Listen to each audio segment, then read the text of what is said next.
Do you know that feeling of relief you get when plans that you didn't even want to go to in the first place or that you wanted to say no get canceled? Raise your hand who can relate. So here's how to say no and not feel guilty about it. And it begins with self-love. As women, we are innate caregivers and supporters, but we are twice as likely to be diagnosed with anxiety than men, according to Dr. Curtly Parker at Utah University Health Center. Who are you? What defines your self-worth? With societal expectations deeming what is acceptable or not, do you put on a fake mask? But do you know what else matters? At the end of the day, you only have yourself to depend on. So while throughout the day you're saying yes to this and yes to that, you're not giving yourself the same amount or maybe even more unconditional love that you give everybody else. There is one quote that I stand by, and it is, "There is only you in this world and no other like you." Unknown.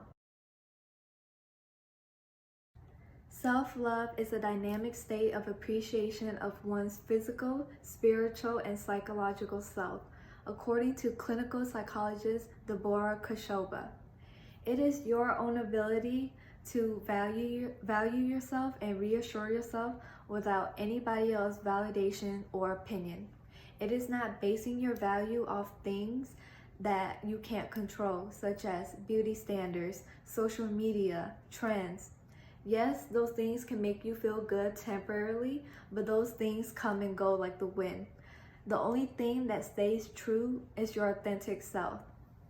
When you depend on others for your self-worth and your confidence, it fills a temporary void.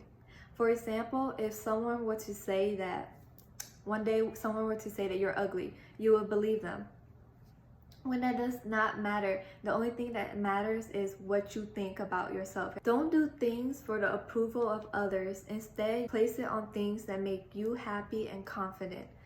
This way, you'll learn to experience things and life alone, so that those things that you experience individually, you become aware of that happiness that stems from within you and only you.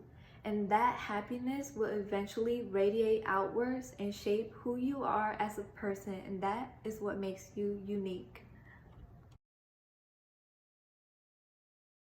Now that we have a better idea of what self-love is, we'll talk about the necessary actions and steps that you can take towards your journey of self-love. So the first thing that I really recommend is journaling. Journaling really personally helped me tremendously, because I know that as you go through life day by day, you will encounter negative things such as stressors or triggers. And when you transmute that negative energy onto paper, it is no longer consuming your thoughts and your mind. So that way you can focus better, you can practice mindfulness. So the second thing is meditation.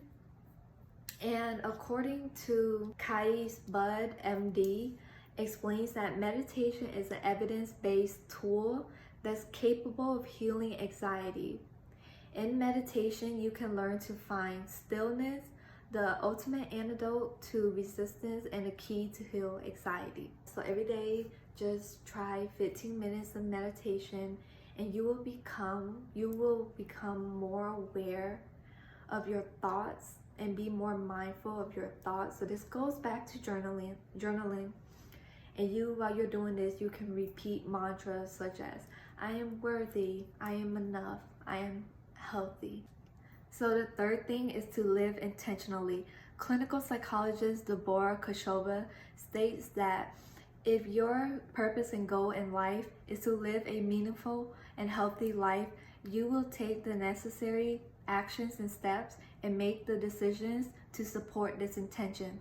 So you will see yourself accomplish what you set out to do when you live intentionally. So the fourth thing is to forgive yourself and forgive those that have hurt you. According to Srini Pillai, having more compassion towards yourself appears to be helpful in increasing self-acceptance.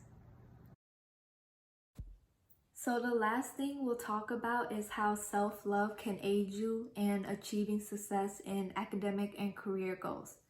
So according to the Journal of Adult Education, a positive concept of self includes having a strong sense of self that is adaptive to change and that has the ability to make decisions that contribute to self-confidence and gives the ability to make wise choices that can aid an individual in achieving success. So this theory all ties down to self-love. When you practice self-love, you are more compassionate, you have a higher self-confidence, higher sense of self, as they stated, higher self-esteem. So this is why practicing self-love can aid you in making strong decisions and overcoming adversity better.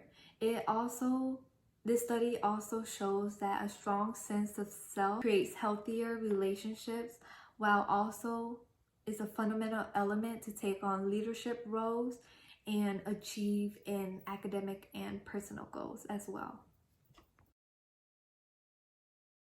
So the next time you feel overwhelmed, depleted, or you feel that a certain group of people or activity is not benefiting you or is harming you physically or mentally, say no. Say no. So set boundaries, journal, meditate, forgive yourself and others, and live intentionally. If self-love was a person, it is you, and the greatest love that you will receive is from yourself. So do not take it for granted.